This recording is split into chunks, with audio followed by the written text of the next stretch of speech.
Welcome to Just Cook, and following on in our Fakeaway series while we're all on lockdown, I thought I'd show you how to build and make a Whopper burger from Burger King for those who like Burger King. So, ingredients, we've got sesame seed bun, toasted. I've got a £1/4 burger that's been grilled. Open flame grill is the key to a Whopper or to any Burger King meals. Obviously, if you're barbecuing, this is a great thing to do.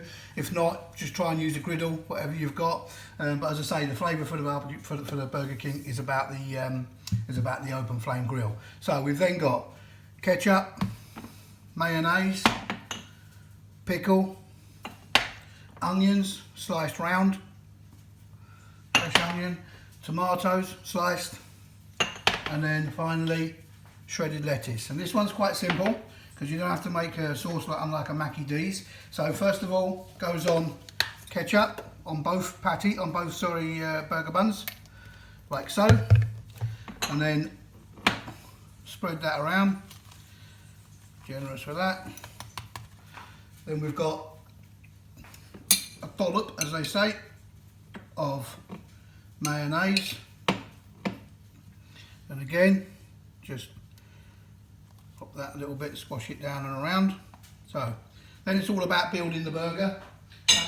As with a lot of these fast food eateries, it's how they put it together.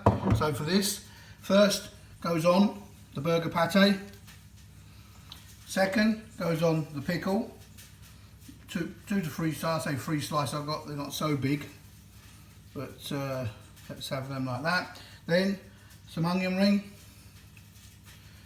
sliced onion ring.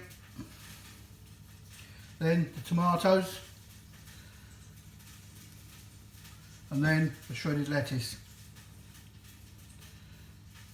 Pop the other burger bun on top, and that is your traditional Whopper burger and how it's made.